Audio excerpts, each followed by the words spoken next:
Good afternoon. This is Akashvani and I am Valsa Williams with the midday news.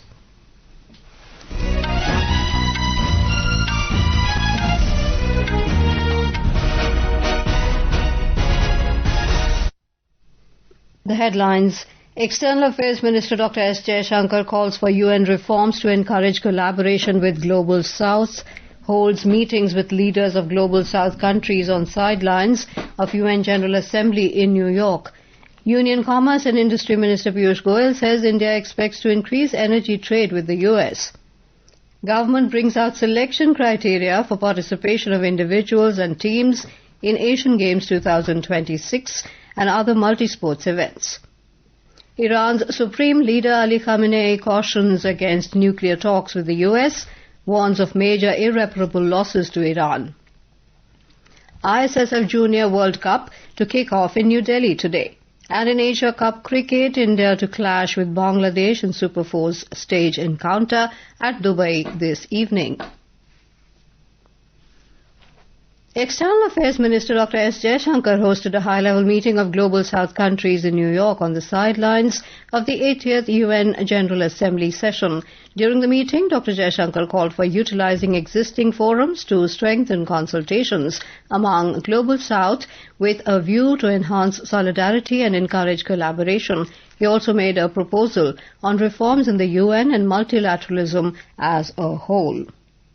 We today approach world affairs united and through a broad set of principles and concepts, and these include 1. Fair and transparent economic practices that democratize production and enhance economic security. A stable environment for balanced and sustainable economic interactions, including more South-South trade, investment and technology collaborations. Resilient, reliable and shorter supply chains that would reduce dependence on any single supplier or on any single market.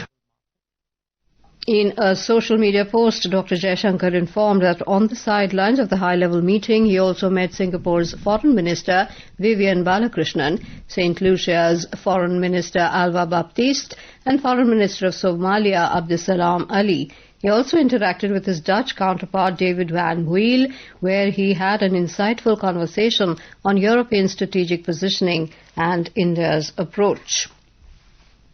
India has strongly criticized Pakistan at the UN Human Rights Council for misusing the forum with baseless and provocative statements against India. Speaking at the 60th session of the UN Human Rights Council, Counselor Permanent Mission of India in Geneva, Kshitij Tyagi, said Pakistan must vacate India's territory instead of attempting to possess it and focus on rescuing its economy, which is on life support.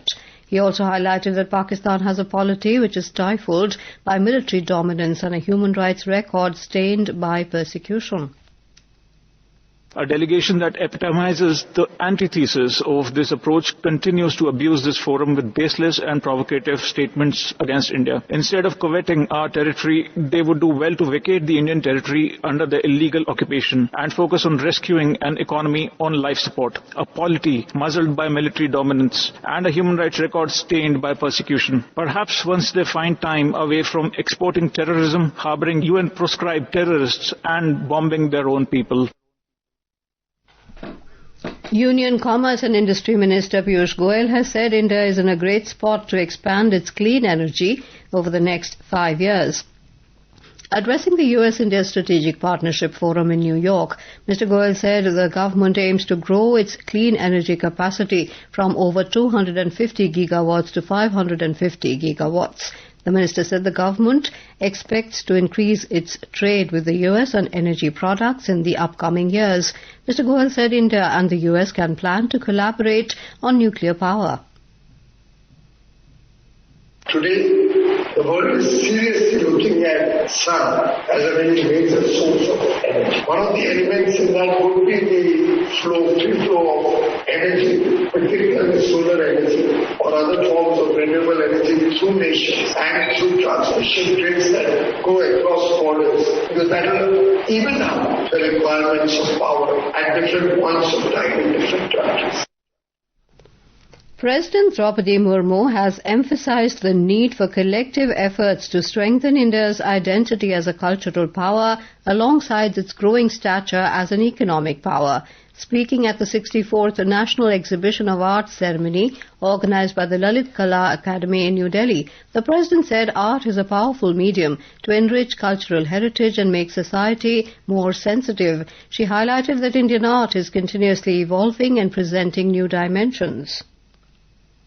Lalit कला academy इस वर्ष कलाकारों की कलाकृतियों की बिक्री को प्रोत्साहित कर रहे हैं। ये कलाकारों को आर्थिक संबल प्रदान करेगा और हमारी क्रिएटिव इकोनॉमी को मजबूत बनाएगा। मैं कला प्रेमियों से भी अपील करूंगी कि आप केवल कलाकृतियों को सराहे नहीं बल्कि उन्हें अपने साथ अपने घर भी ले जाएं। भारत की आर्थिक शक्ति के साथ साथ सांस्कृतिक शक्ति के रूप में भी पहचान मजबूत हो, इसके लिए हम सबको मिलकर कार्य करना होगा। The government said more than 2 crore 82 lakh houses have been completed under Pradhan Mantri Awas Yojana Gramin PMAYG. As of August this year, a total target of 4.12 crore has been allocated by the Rural Development Ministry to states and union territories, out of which 3.85 crore houses have been sanctioned and more than 2.82 crore houses have been completed. The Election Commission today announced biennial elections to 4 seats of the Rajya Sabha from Jammu and Kashmir. All these seats have been vacant since February 2021. The Commission also announced a by-election for 1 seat of the Rajya Sabha from Punjab. The seat was vacant after the resignation of Sanjeev Arora in July this year. The notification for the polls will be issued on the 6th of next month. The voting and counting will be held on 24th October. The next generation of GST reforms represent a significant step towards simplifying India's indirect tax system. People can now avail the benefits of GST reforms, which were already implemented on the 22nd of this month. Under the new structure, the GST Council has simplified the earlier 4-tier structure of 5, 12, 18 and 28% into a 2-tier structure of 5% and 18%. By reducing the tax rate on a wide range of goods and services, the reforms are bringing substantial relief to citizens. A report. Under the next generation GST reforms, the government has introduced significant tax reduction on food products to lower out-of-pocket expense of the common man. In order to bring direct savings to the middle class and lower middle class families, the government has brought down the taxes on prepared and preserved vegetable from 12% to 5%. Similarly, the GST rate on processed food products has also been slashed to 5% from the previously taxed 12%. This move aims to boost the food processing sector, encourage value addition, promote export and benefit farmer and consumer by lowering cost. The reform promotes affordability, healthier lifestyle and improve ease of living for youth and household. Talking to Akashvani News, Harsh, a resident of Delhi, said that the reduced GST on processed food and preserved vegetable is going to make fruit and vegetable cheaper and directly benefit the people by easing the financial burden. मेरा नाम हर्ष है, मैं दिल्ली का रहने वाला हूँ। मैं ये कहना चाहता हूँ, सरकार ने जो GST कम कर दिया है खाने की चीजों पर, उससे हमें बहुत ही फायदा होगा क्योंकि अब फल और सब्जियां कम दाम पर मिलेंगी। मेनली मिडिल क्लास फैमिलीज को सब्जियों के रेट कम होने से बहुत फायदा होगा और जब ये सारी चीजें कम दाम पर मिलेंगी तो और भी ज्यादा लोग खरीदेंगे इन्हें। इससे दुकानदारों को बहुत फायदा होगा। इसीलिए मैं GST घटाने के डिसीजन से सरकार को धन्यवाद देता हूँ। The tax cut on essential food item is set to stimulate the food processing industry, ensure daily nutrition and encourage consumption of healthy food. This rationalization under new reforms has made essential protein sources affordable for women, children and elderly people to provide direct benefit to the household. Rohan for Akashvani News, Delhi. Guided by the mantra of Seva and Sushasan, that is public service and good governance, the government under Prime Minister Narendra Modi has been working tirelessly to bring transformation and progress. Today in this special series Seva Parv, we bring to you how the Modi government is preparing India for the future through the India AI mission. Artificial intelligence, or AI, is the revolution that will redefine what's possible and changing how we live, work and think. The Narendra Modi government approved the India AI mission in March last year with an outlay of over 10,300 crore rupees. India is one of the leading nations in AI development and adoption, and PM Modi has said that the objective is to make AI work for India. आज हम देख रहे हैं Bharat AI development और adoption में आगे रहने वाले देशों में शामिल है। इसके विस्तार के लिए सरकार ने इंडिया एआई मिशन को लॉन्च किया है। हम मेक एआई इन इंडिया इसके विजन पर काम कर रहे हैं और हमारा उद्देश्य है make AI work for India.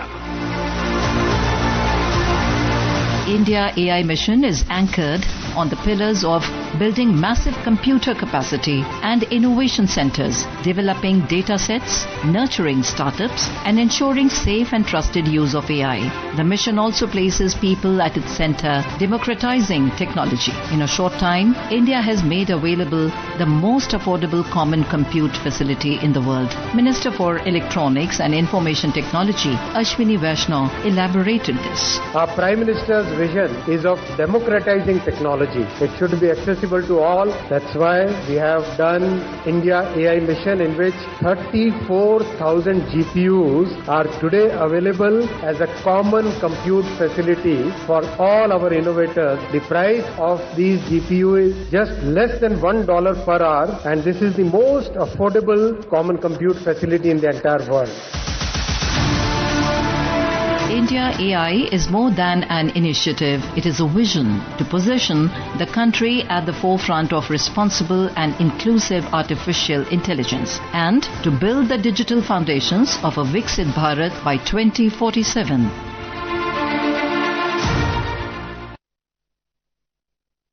This is Akashvani giving you the news. For quick news updates round the clock, follow us on our X handle at AIR News Alerts.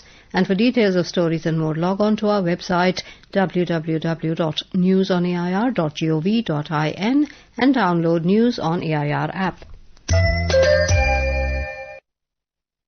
Iran's Supreme Leader Ali Khamenei has warned against nuclear negotiations with the US under the current circumstances, stating that they would not serve Iran's national interests. He further cautioned that such talks could result in major losses for Iran, some of which might be irreparable. Iran initially signed a nuclear deal with world powers in July 2015, agreeing to curb certain aspects of its nuclear program in exchange for the lifting of sanctions. However, the United States withdrew from the agreement in May 2018. On the sports front, the Ministry of Youth Affairs and Sports has brought out the selection criteria for participation of individuals and teams in the Asian Games 2026 and other multi-sports events.